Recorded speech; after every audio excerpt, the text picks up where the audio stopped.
All right. Welcome everyone to the Mega Alumni Podcast. My name is Nehal. I'm a PhD candidate here in the MAE department at the Ohio State University. And today we have a special guest, Isaac, who has been the previous president of Mega. He finished his master's and bachelor's from OSU and then is currently a PhD candidate at TU Delft. Before we get into the episode, just a quick reminder for all the listeners that we have all of our socials listed down in our YouTube description. So if you want to follow us for more details, the other events that we do, please make sure that you go ahead and check out those links. Now, without further ado, Isaac, would you like to just introduce yourself, give us some background about what your research has been at OSU and then maybe currently in your PhD program? Sure. Thanks for having me. It's a pleasure to be a part of a mega program like this after being involved a few years ago. So my name is Isaac Bensignor. I did my bachelor's and master's at Ohio State University, the Ohio State University, in aerospace engineering. I then worked at the Aerospace Research Center for approximately 1 year after I finished my master's. And in between, I thought I was moving to Japan for some time for a PhD position there. That didn't work out for reasons beyond my control. Now I'm very, very gladly living in the Netherlands, in Delft, Netherlands, where I'm doing my PhD in aerospace engineering at TU Delft, Technical University of Delft. Things like my past research, my current research, involvement with Mega, I'm sure we'll get to with some of the questions today. Gotcha. Thank you for sharing that, and thank you for being on once again and being involved with Mega. We are definitely doing a lot better after you were the president, and we figured some things out because we were somewhat on a pause in between there. So, yeah, maybe can you talk us through? I know you mentioned, and because we have been in Mega together, I know some of the background, but just for our listeners, can you give us some more context as to how you ended up picking TU Delft and what happened with that Japan PhD position in between? Like, what is it basically for any student in the department right now who's maybe a master student and is considering a PhD program, but maybe isn't sure if they are finding the research exactly at OSU or Mhm. maybe considering other universities, what that thought process was like, of picking another university, picking another research program, and moving to another country also. Yeah, that's a big question. When I was at Ohio State, my undergraduate research and graduate research was focused on Mars helicopter aerodynamics. So that's low Reynolds number, ultra low number Reynolds numbers. So that's like in the 10,000-ish range for chord-based Reynolds numbers. But however, very high subsonic being below one Mach number, but in the transonic, nearly compressible regime, or really compressible, but not post-sonic, which is a very rare flow condition. It doesn't happen so regularly on Earth. And I did my bachelor's and master's research on that, and I spent a lot of time experimenting with it, or at least doing analog sort of experiments. And the only PhD program in the entire world for experimental low Reynolds number compressible flows was in Japan. So actually, thanks to my former professor and former chair of our department, Jim Gregory, he had had a connection to this laboratory in Japan. So it worked out just by chance that I was able to talk with him about the research I was doing at Ohio State, that the research they're doing there, and we said we think this is a good fit. Let's do some work together. So I planned for almost a year and a half to move to Japan, learning some Japanese in preparation, which is super difficult. Um, Eating my food with chopsticks, preparing, I was really getting ready to make a big cultural change in acclimation for this research opportunity there. However, the professor decided to change universities, taking a promotion at the time. And because of that, and I wasn't officially a student yet, despite going through the application process and trying, I actually failed once and didn't get in. I also missed a or I applied for a scholarship and I also didn't get that. So it was a bit of a rocky road getting there. But I was persistent in really trying. And the plan was still to be applying for the next cycle and starting 3 months before I found out the professor was taking a promotion to change universities, and the position just wasn't there anymore. It was facility dependent, and he was leaving his last university. I was planning it wasn't going to be at the next university, so the position there was just no more. I decided to step out of the Mars helicopter field. And I even consulted some professionals, experts at NASA on this topic, saying, you knew I was going to be going for this opportunity. Do you know of any other PhD programs that are doing this experimentally? And they said no.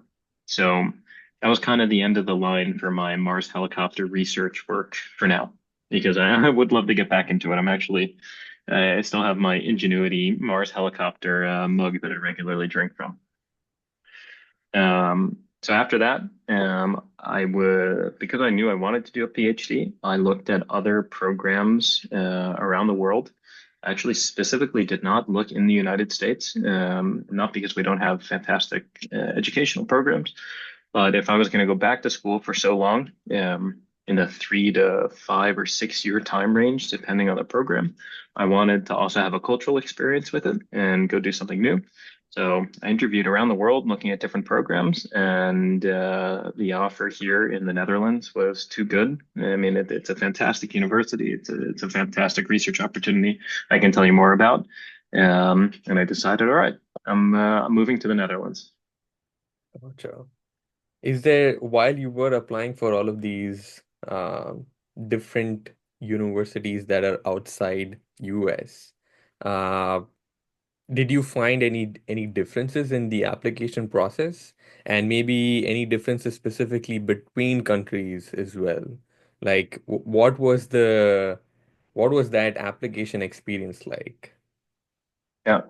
So between the US, Japan, and Europe, which are not, countries and also continents there, the application process was very, very different. Um, in the US, I'm accustomed to that because I grew up in the US. I did the common application for my bachelor's program. That's what I did for getting into Ohio State. And it's a bit more of a feel like you're still a student at each phase. Well, it is an education process, but like the bachelor's application was not so different from my master's application, which had I also applied for my PhD in the US would be similar. Cover letters, transcript, so on. In Japan, it was similar, but way more intense, I'd say. Like it was way more of a focus of you're here as a student, and grades and transcript and like letters of recommendations were not from like your professors or your supervisors were not sufficient. It needed to be from the dean of the College of Engineering or the president of the university, which I wrote them saying, I don't know those people personally. It doesn't make sense to ask for a letter of recommendation from. And they said, that is what is required, and your application is not sufficient without that. So there's a whole nother story there of how I got a letter of recommendation from the president of the university at the time at Ohio State. But to move on to the Europe part, here, PhDs in Europe, and I don't know if this is for the entire continent worth of academia, but at least I know here in the Netherlands, and I think several other major European countries in terms of size, PhD positions are jobs. So I moved to the Mm, Netherlands on a work visa, and I am here on a contract, but I'm not legally a student. mm, And like I'm formally employed at the university. I'm a university employee. So part of that process was also very different. I didn't know at the time that I wasn't actually applying for admission. I basically solicited a job here because there were no open PhD positions at the time. I just reached out saying, I'm interested in your program and the work. And I met with some professors, and they said, after we went through some interviews and talking about a research opportunity, I was given an offer letter for employment here as a PhD. So that really surprised me in terms of like I expected to still be a student and be going to class, full time like it is, or half time research like it is in at Ohio State. But the structure is very different. And the application process was really not so formal. It was like I sent my resume, I sent my transcripts, which I think was more of a formality to be sure, like, oh, okay, you really are who you say you are. And then I just talked with the professors here, and we discussed the position together. So very Gotcha. different. Gotcha. Quick follow-up on that was because I know when I was applying for the graduate school programs in the US, there was also something to keep in mind if there were any particular standardized tests that any of the universities required. Curious if you had to take any additional standardized tests for any of these, or were they all just like your transcripts, your grades from your past school, and that's pretty much it. Yeah. So the program in Japan, I had to take entrance exams for, which were extremely, extremely difficult. Um, I even used the OSU Qual Hmm. study guide or like study materials Mhm. to help me prepare for it, which still was not a sufficient amount of depth or material to pass even the math exam there in Japan. I've since learned from a Japanese colleague that one of the conceptual ways that mathematics is approached, at least from a scientific or engineering perspective, is taught very differently in Japan than the US. And this was a huge barrier. I didn't know how to prepare for it. So for Japan, there were entrance exams, and it's, I understand, very common there at Japanese universities that even if you have a master's, you're still taking an entrance exam into their program. Here at TU Delft, I had no additional examination or scores I needed to report besides a transcript. Like an ACT or SAT score was, or a GRE score was not asked for. Got it. Got it. Right. Yeah, that's a pretty interesting kind of series of requirements based on like yeah where you decide to apply for grad school, right? That's quite interesting. So maybe let's switch gears a little bit and start getting into some more details at about what you're doing for your PhD right now at TU Delft. So can you give us some information on what your current research is, whatever you're allowed to Yeah, share? Yeah. yeah. There's nothing confidential, Okay. so I'm glad to share it all. Okay. Actually, one of the important parts of my PhD is that all of the data we're going to collect is going to be published in a public repository. So everything that we do will eventually be open source from the raw and post-processed results to make it more accessible for the field of what we're doing. But I haven't told you what we're doing yet, so I need some more context. So I'm officially in the wind energy section. Hmm. So most people in our section do work on wind turbines.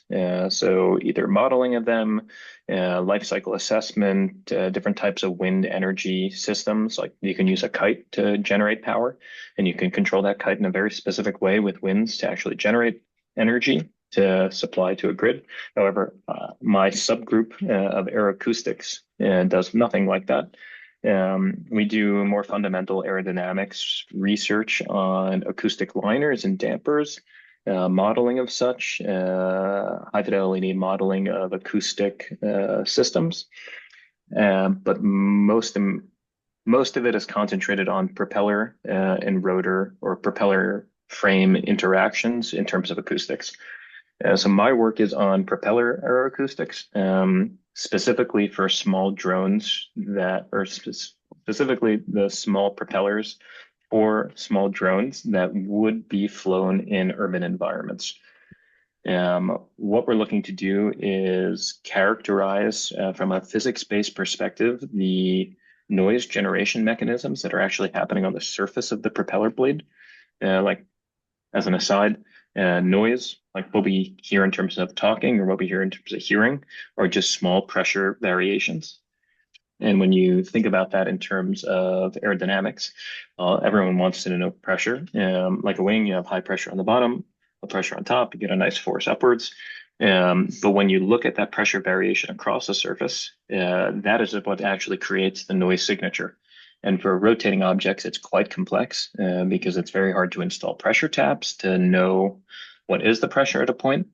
But on very small propeller blades, where there's almost no room to install pressure taps, it's even more difficult. And you have a rotating system. So you can't just like put a tube and connect it. You have to have it isolated or a slip ring, or you don't use it at all. You use far field microphones to measure the noise.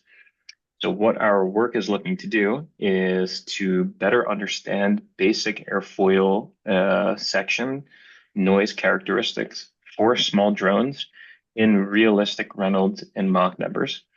And the way we're going to do that is with pressure sensitive paints.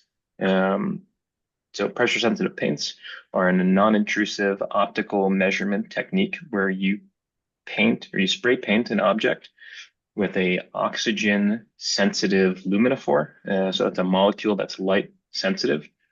You then illuminate that paint with a LED or a laser, and the wavelength, the intensity of the light that is emitted from these special oxygen sensitive molecules, you can correlate with a pre-calibration in terms of pressure and temperature so that we can take a camera at an object, we can take photos of it, and based on the intensity of the photo, when we're looking at this object in grayscale, we can actually know what the pressure is on the surface. And now, with that information, we can then correlate it with acoustic theory for propellers and rotors and cross-check that with experimentally gathered acoustic data from microphones to see how well we can actually understand what's happening on the surface of propeller blades. And all of this is for trying to understand, because these types of experiments haven't been done before in terms of using real experimental surface pressure distributions for acoustic analysis on propellers, trying to understand, is there some sort of fundamental minimum that we could be reaching in terms of noise optimization? Because when everyone wants to fly their drones in urban environments very soon, like delivering packages or moving organs in an emergency situation between hospitals for a donor or a transplant, these drones are going to be everywhere and they're very noisy. And we have, in order for them to be regulated, which they're not yet in terms of noise, we need to understand what are the physical principles actually driving these noise generation mechanisms. And that's kind of getting at the root of what this work is about. A Got lot to it. take in there. Got it. Got it. Yeah, that's pretty interesting. As soon as you started talking about, I kind of read that on your LinkedIn profile as well, the pressure sensitive paint thing, and the way you described it right now, it almost feels like. So I'm a numerical person. I don't do experiments, but it almost seems like you would end up getting like this three-dimensional contour Mhm. uh on that Yeah, on that exactly. device as we would get in like a CFD simulation as well, right? Which is so Exactly. which I don't think I've heard of any other experimental techniques where you get smooth gradients across the entire surface of the object, as opposed to specific points, as we talked about before. Yeah, that's Um, exactly right. Mhm. so that's Um, that's that's very interesting and that's very cool. I'm wondering what so once you do this study and try to understand some correlations between the noise and the pressure characteristics on the surface, I'm wondering if your research is also going to investigate a little bit on maybe how to mitigate the noise or how to reduce the noise. And do you think does it have any other effects as well? Like, is it also going to play some role in making the drones perhaps more efficient if you are able to remove the noise aspect from them and like fine tune them a little bit more? so generally, no, Okay. to what you've asked, but I'll explain. Um, if there's time in my PhD, what we'd like to do at the end is some sort of demonstrator technology. So that might be building a small drone and employing the principles we learned in flight-like experiments in the laboratory on a real flight vehicle and see if they actually have the noise reduction metrics that we experimented with. However, that's kind of a big if there is time. But generally, no, I'm not looking to do a optimization of rotor noise. And that's actually part of the intent of the setup that I'm using. So I designed a new propeller, one that's serving as an aeroacoustic test bench. And the reason we designed a new one, even though it's not efficient, you would never put this on something to fly, is that rotor blades or propeller blades are often multi-parameter objects, meaning that there might be different airfoils along the span. The span will probably have some optimized span distribution. So there's a non-uniform chord across it. There's going to be some optimized tip shape. There's probably twist. There's probably camber. All of these things are used to either help performance or acoustics or reduce drag and so on. But when you study them, it's very hard to decompose the sources of noise across the propeller blade. So we're using basically, well, what we wanted to do is have a airfoil section rotate in space, but you need something to actually rotate that. So Right. maybe you're thinking from the CFD perspective, you could just rotate something about an axis and get Right. some aerodynamics. But physically, you can't just, Right. it's not easy to do that. Maybe in some like cool magnetic balancing facility, you could get something like that, but Mm, we weren't doing that. mm. So basically, we're just testing an airfoil at the distance. We have some structure to help rotate it. Um, and by understanding the basic characteristics, we pull away from all of these integrated effects of having some very complicated geometry and just study the basics. So that's why we're not doing an optimization. Ideally, or I guess you could also have a PhD who would then use these results and then say, how would I then optimize a rotor given this new information? But that's beyond the scope of my work right now. Got it. Got it. That's pretty interesting. Okay. I guess following into what you mentioned a little bit about the way you are going to be approaching research there and the open source aspect of it, I guess maybe we can talk a little bit about maybe some of the differences that you might have found in the research culture in general. So, do Yeah. you think so? Here, based on I think the funding body that you have, you might have a lot of NDAs or maybe stuff that is kept proprietary. Do you feel that in Europe, the way research progresses at the universities is more leaning towards open source? And what's the culture like over there when it comes to technology and sharing information? Um, so I would say in terms of like sharing information or company or government stuff, or I would say really industry funded research, there are those same NDAs and proprietary things around it. Like there are colleagues I have in my section who they have work funded by companies, and while they might publish some of their research, they're not sharing all of it.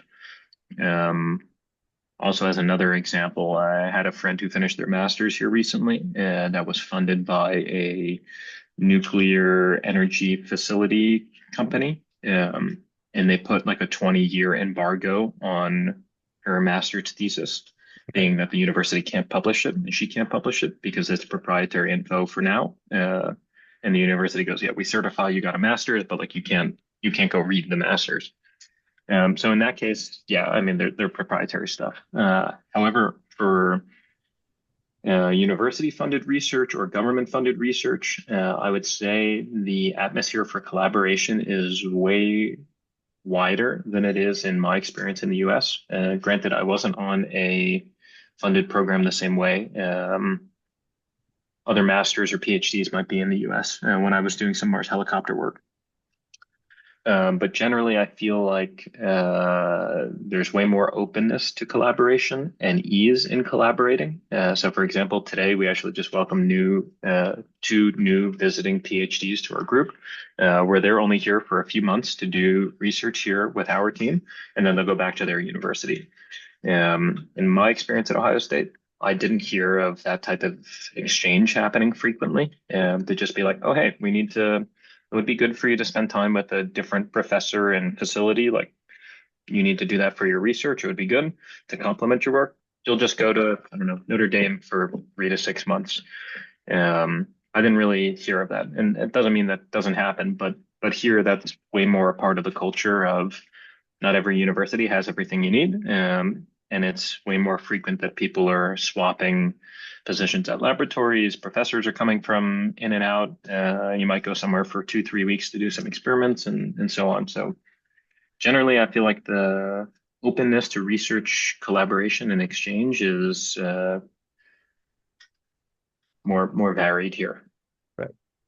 And do you think like the whole aspect of open sourcing things is then also something that's highly encouraged there? So you like document things and put things out there in such a way that, I mean, I obviously get the idea of openness in terms of collaborating with other professors and maybe across universities, but also openness in the form of sharing your results and documentation, Hmm. uh, like uploading your maybe raw result files, or maybe if you're doing simulation work, maybe uploading the simulation data case files, like Hmm. everything online. Like, Yeah, is yeah. that also something that's promoted there? Um, at TU Delft, we have something a part of the doctoral education program, where you have to have a data management plan. Like whether you're doing experiments or simulations or you do human-based research, whatever it is that you're doing here, you will generate data. And how you treat that data and store it and make it accessible, or you put a DOI to it if you're going to publish it, has to be a part of your doctoral education plan. Like it's a requirement that you have a plan of what you're going to do with your data. So for some funded projects, depending on the circumstance or how the information is or is not going to be shared, it could be like this was a processing script, but you need to provide your own data. In this case, for my PhD, because I'm on an internally funded PhD program, we had said we don't have any stakeholders we have to report to. And the data that we're generating is what members of our community are interested in seeing. That everything that we're going to do, or let's say all the data of interest, because you generate so much information that sometimes it's useless. The interesting information is going to be published in an online repository that anyone can access, and it will have a DOI to it so that it can be cited properly too. Got it.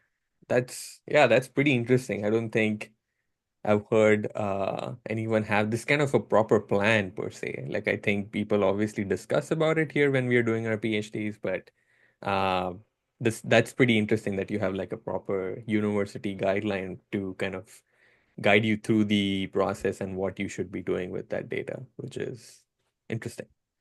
Uh, Besides, now maybe let's just talk about how you're finding the Netherlands and the culture there. Besides just the academic environment, how are you finding the country? How are you finding the place now that you've been there for about a year?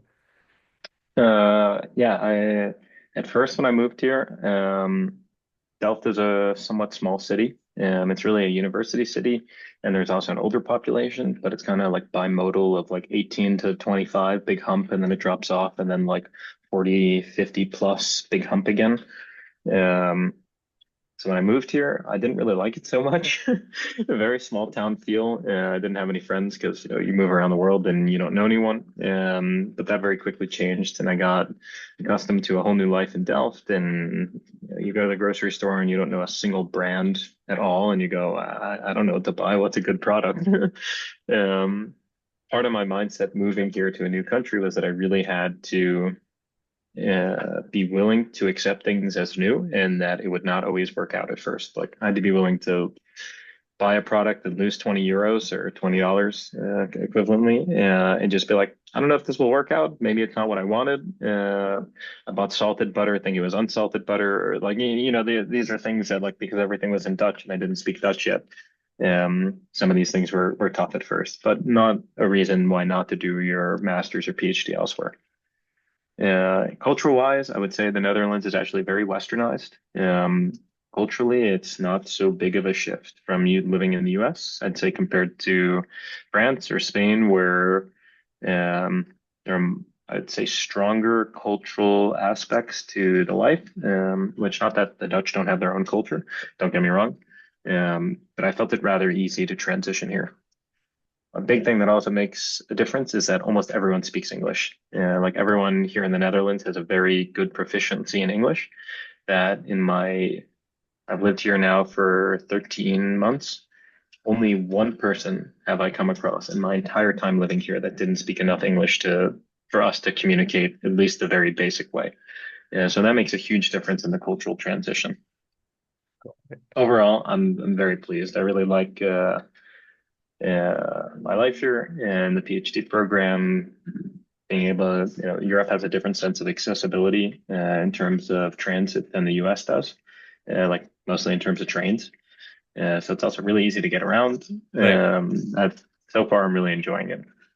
You're finding the public transport aspect quite different than America, I guess, right? Yeah, I mean, you can't take an Amtrak from Columbus to Chicago, right? Like it Right. just doesn't. You can get on a bus, or you can Right. rent a car, or drive your own car. But like, here the Netherlands has train connections basically everywhere, and Right. also everyone bikes. Like Right. I bike to my faculty every day, and I used to do that at Ohio State, but like there are like dedicated bike lanes everywhere in the Right. entire country. It's like bike lanes, personal cars, or like just general road, and then public transit vehicles. So that would be trams or buses, and that's basically everywhere. So the sense of not quite micro mobility, but just like smaller sense mobility of how to get Right. around is a very different feel, which is really enjoyable. Got it. Got it. Uh, on the language thing, I also had a question if so I know for maybe from what I've heard from other friends who are maybe doing grad school in France or Germany that they have a lot of technical documentation also localized, like it's in French or it would be in German. What's that like over there? Is the technical work that you're doing mostly in English? Somewhat in English, somewhat localized based on Danish, I Mhm. believe that they're speaking, right? Uh, Dutch. Dutch. Yeah, But 100%. Yeah, it's pretty close by though. yeah, yeah, yeah, yeah, Denmark's not too far away. yeah. Um, So at my faculty, and the word is used differently here. Like faculty in the US would like refer to professors or staff Hmm. members. Here it's like the Faculty of Aerospace Engineering. Okay, So it kind of just means like that's where I work. Here the faculty is taught everything is in English. So the bachelor's program, the master's program, and the PhD is all taught in English. And even Dutch students have to take an English exam to come study here. okay, However, I think our faculty of 8 at the university is the only exception on that. Generally, education in the Netherlands through masters is taught in Dutch. So everything that would be expected of you is in Dutch. Administrative, homework, lectures, textbooks, so on. Because the aerospace industry is inherently very uh, interglobal. That's not the right word. Yeah, it's just a very global field. There's collaborations all over the world. That English is the common language. At our faculty, everything is in English. All my work is in English. All the software around is in English. Technical documentation also in English. Occasionally in Dutch. It depends who writes it up and from what time it's from. Like 50 years ago, documentation on how to use some like wind tunnel calibration thing that's stuck in the wall. It's still in Dutch, but generally everything's in English. However, that's not the case everywhere. Like I know at some French or Italian or Spanish universities, hmm. their PhD programs are in their respective languages. That if you were to go do your PhD there, that you really should know the language. You have to know the language to partake. Right. Got it. That's pretty interesting, and I guess it's good to know that you're enjoying your life there as a PhD student.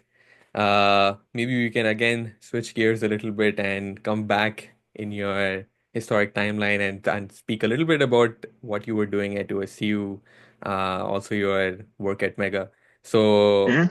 before maybe, do you want to talk about Mega first, or do you want to talk about Sure. your research first?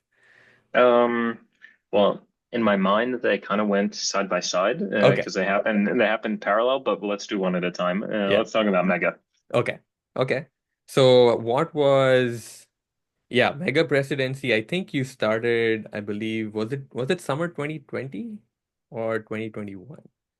Mm, it was summer 2020. I think I started May or June 2021, right after I finished 2021. my bachelor's.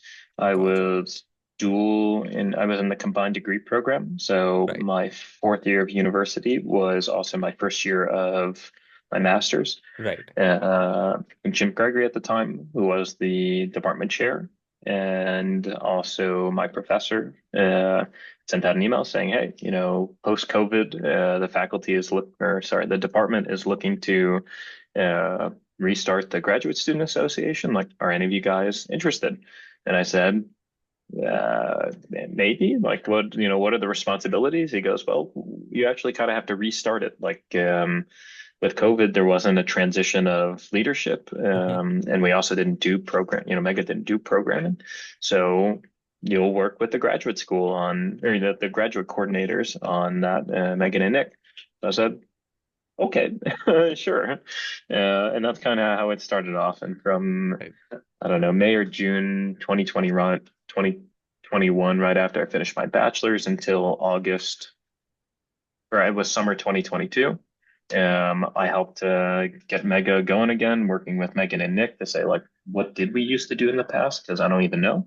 Right. And how are we going to do that again? And like putting in budget requests and like justifying why we should have coffee donut days Yeah. regularly, um, which I see is still going well. I'm Yeah. really glad to see that. Yeah. Yeah, that's where it started off. Gotcha.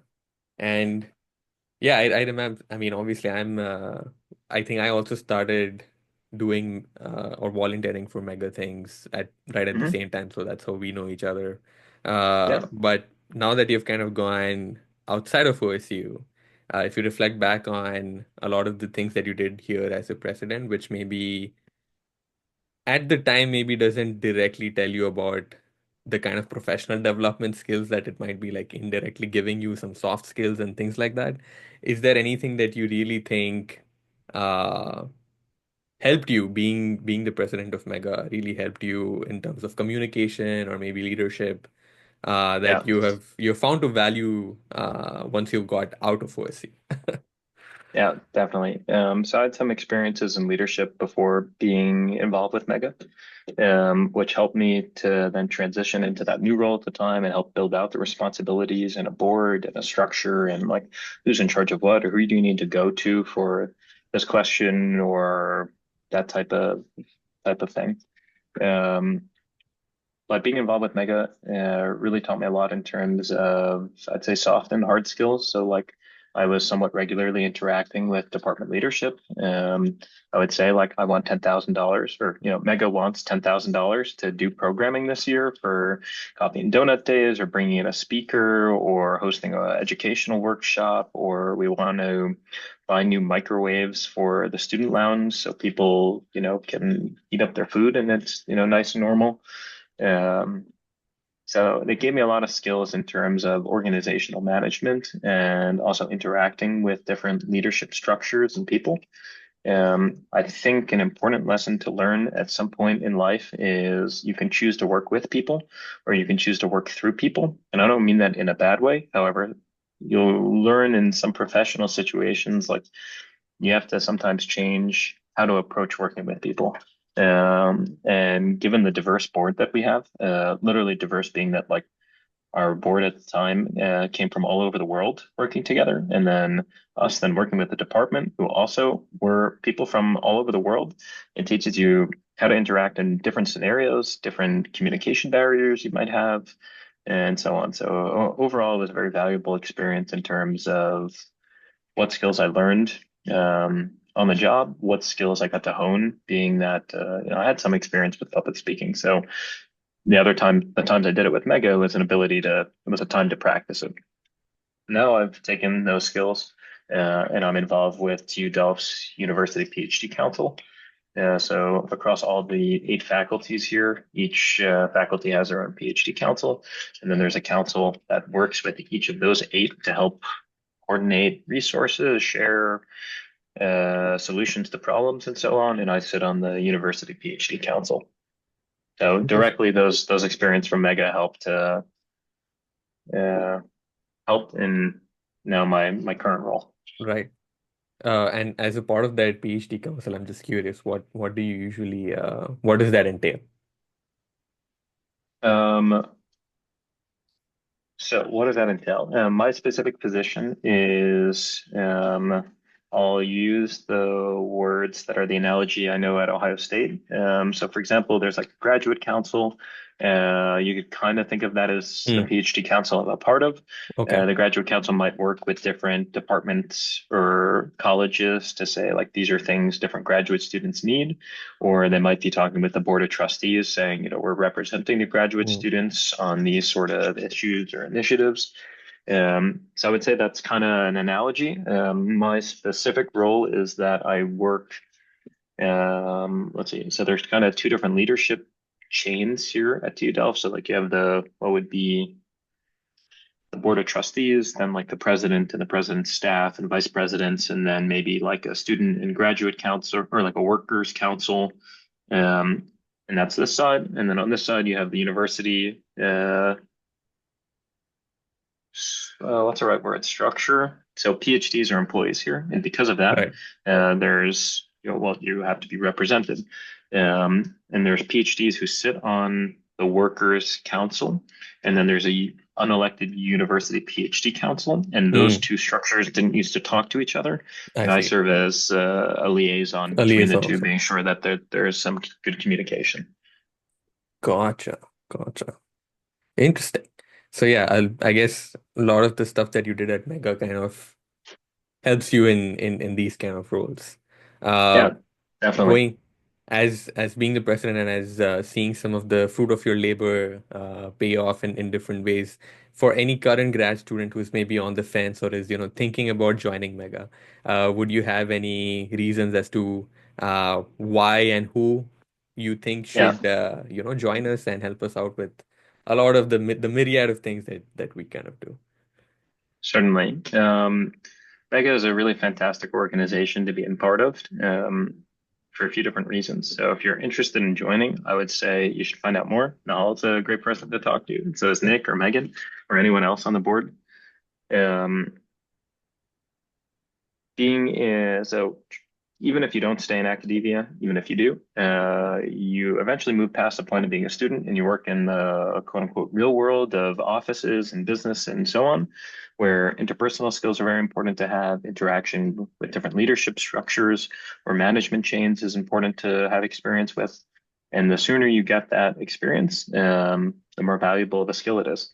So being in Mega, whether you're doing program planning, you're working with the department, you're helping to manage a budget, you're handling the social media or advertising or running the podcast, puts you a part of a larger organization that you get to learn to work with other people in a way that's well, it's not really objective. Like, I guess it's more subjective. Like, if you work in a group project for class, everyone needs to work together on their responsibilities because you have to get a grade on it. But being a part of Mega, you don't get graded on it. You're doing it because you care about being involved and you care about what you can contribute to help others and also for yourself, right? Like, you can be involved with Mega because you want to see some program happen, like the MATLAB workshops that I see are Yep. still going on. Yep.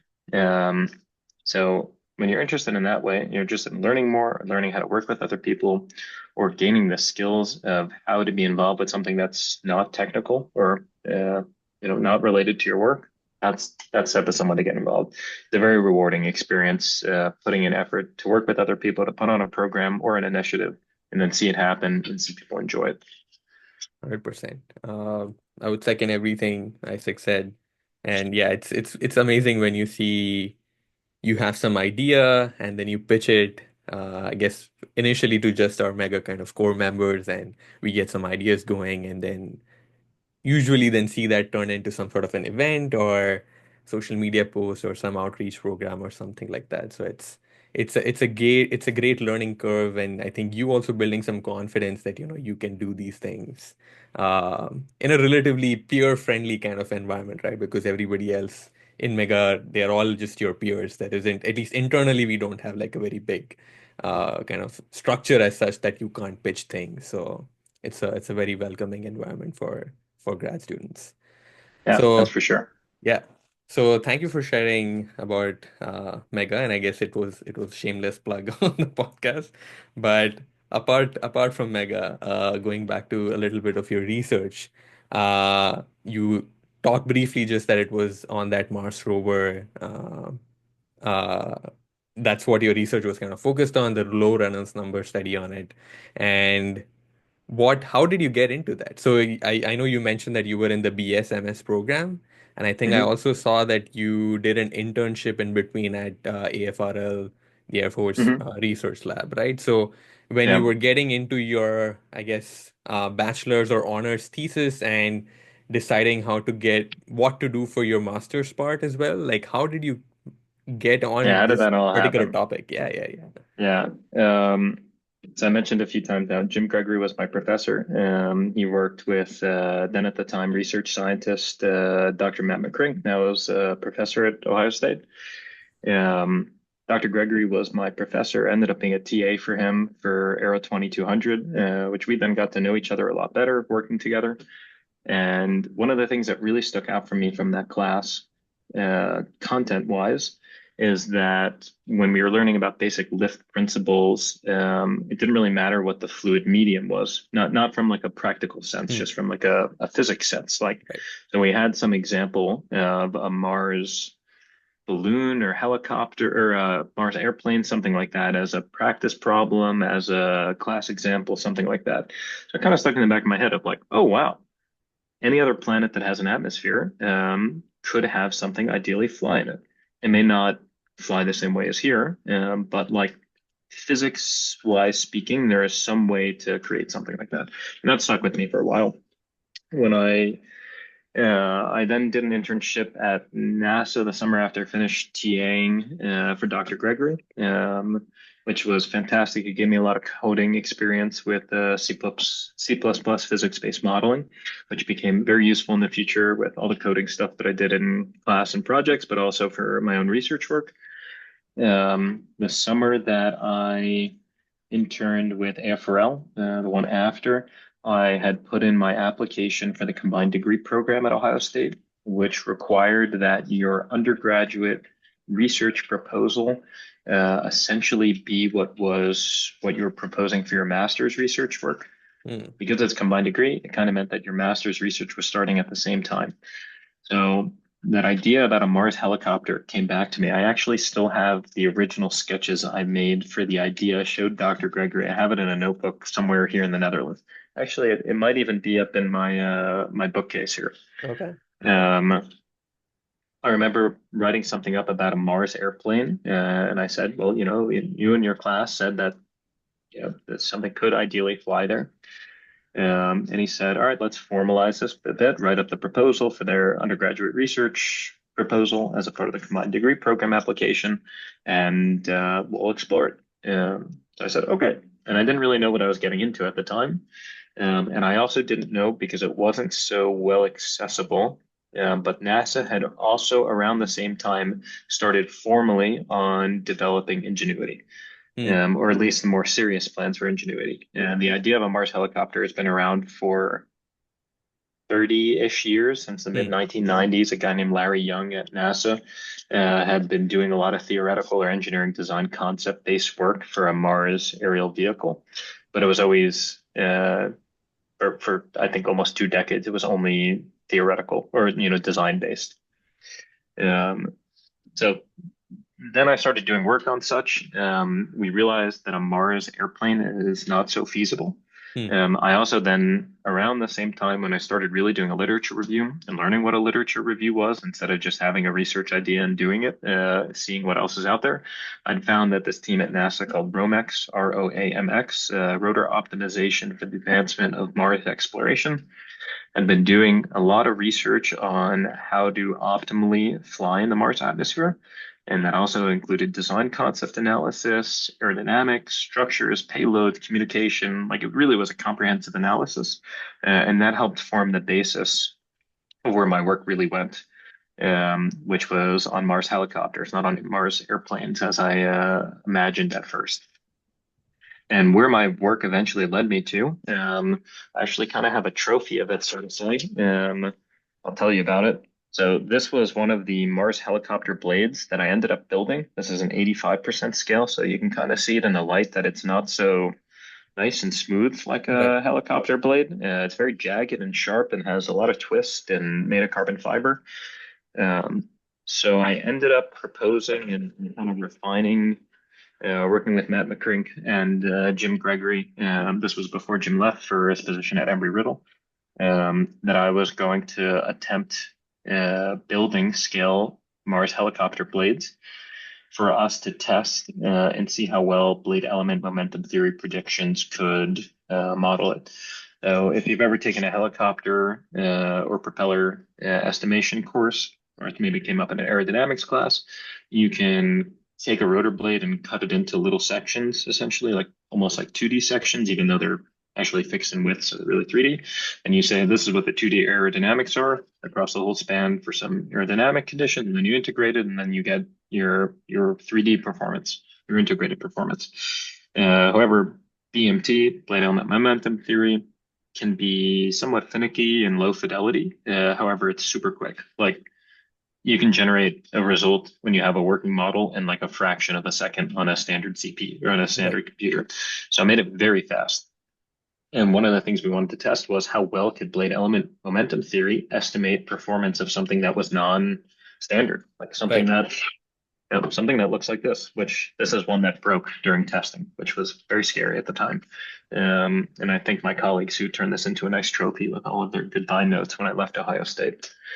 Um, and so what our plan was is I built these from composite materials. I tested them in Earth atmospheric conditions, and then we compared them to blade element momentum theory predictions, and they lined up pretty well.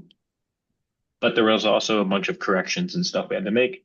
And we've submitted that for peer review, and we're still working on that one. However, I also left the project in a state hoping that another uh, interested master's student would come along, or a PhD student, and come along and use the design so far, because I had worked with Matt McCrink mostly, because this was after Jim had left, so that this helicopter setup could fit into a vacuum chamber at Ohio State and Mm. actually do Mars analogous rotor blade testing and continue this work. So that's where I hope to see it go one day and actually recreate these low Reynolds number conditions. But my work was really only focused on developing a plan for how to build these blades. It went through several million fatigue cycles with, if you count one per revolution of loading as one fatigue cycle. Um, so I spent a lot of time on that and on modeling low Reynolds number flow and building a BEMT model. That's where some of the NASA coding experience or that exposure really helped with developing a physics-based model like such. Yeah, I think I kind of rambled on. I like talking about Mars helicopter stuff. No worries, no worries. That's what we're here for. So yeah, thanks for sharing. That's sounds like a lot of interesting work has already happened, and there's a lot of interesting work that still needs to happen. And so perhaps if there's any student who is interested in this and wants to reach out to Dr. McCring, maybe there's still some Yeah, work that you can do on this, right? I can guarantee you there's lots of work still on Yeah, it. The project I think has many years worth more of work to do. right. So really, if you're interested, reach out to Matt McCrink. Yeah.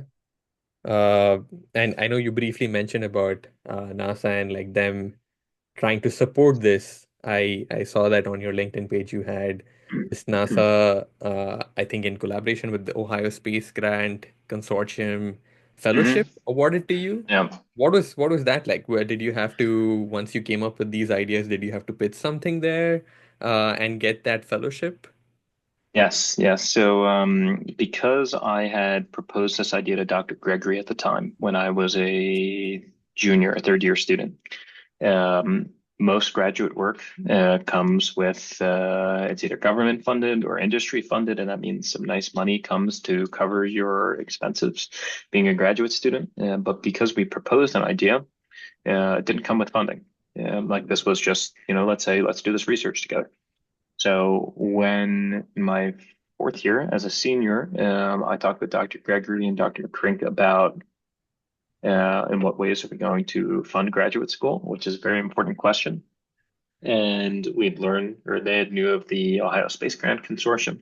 So NASA, as a federal agency, has branches is not really the right way to say it. They have consortiums within Hmm. all 50 states that help, that NASA gives money to these states to say you can use this to fund research. Hmm. So it's the NASA Ohio Space Grant Consortium Fellowship, and I had applied for a master's fellowship with them, which covered my funding to be able to continue studying this project, which well nicely aligned with the fact that it was my work was based on work at NASA Ames.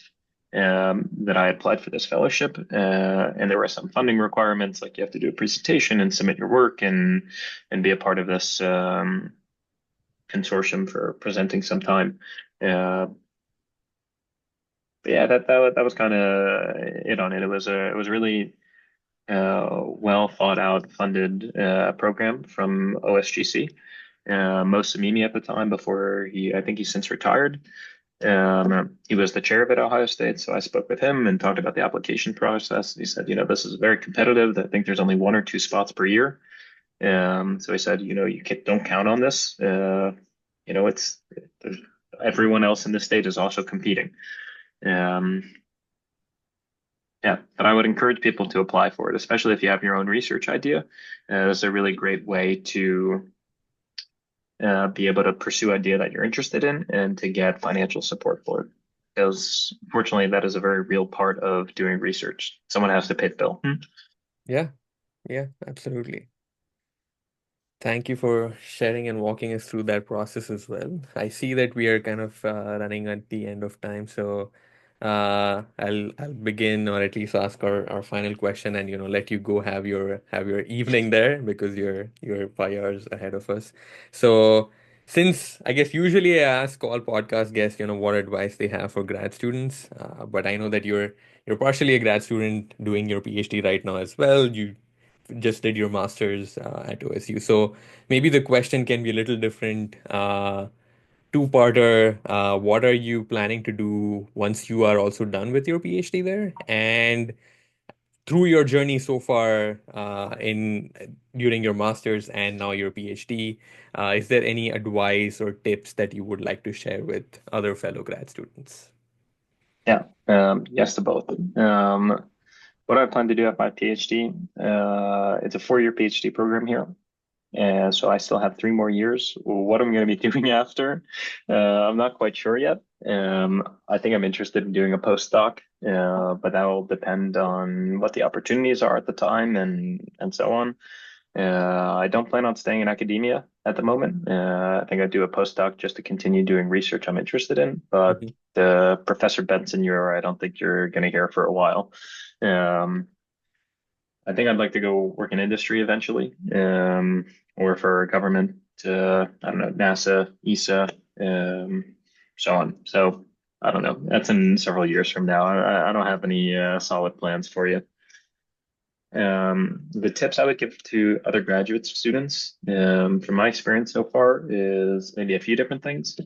One, always it's always better to ask than not to ask, even if the request is maybe highly unlikely to be a yes. If you don't ask, you don't know. You'll never know. So don't be afraid to ask questions, whether that's in class or outside of class. For can we buy some sensor? I really need it. Maybe there's extra money lying around sometime. Or, can I go do this internship if you're working with a professor and say, these are really important skills I'll learn, and then I can take them back here and share them with the laboratory. You don't know unless you ask. So always keep asking questions. And the other thing, I guess, about graduate school, and well, we're in similar positions. PhD, you're a PhD. It's not like I have so many more years of experience. Actually, I think you have more years of PhD than I do. Oh, But yeah, that's true, I think. yeah, um, being curious is sometimes really difficult. And staying motivated is sometimes really difficult.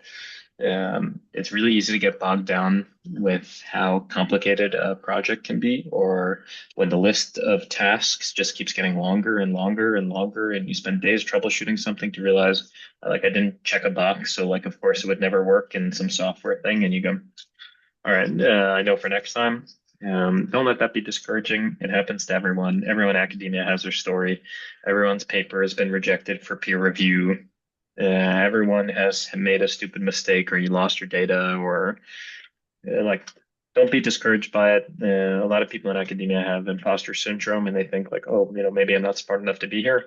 Yet, if you've made it this far, you deserve to be where you are. So, don't get bogged down by what the challenge is. Just keep on persevering for what you're passionate and interested by.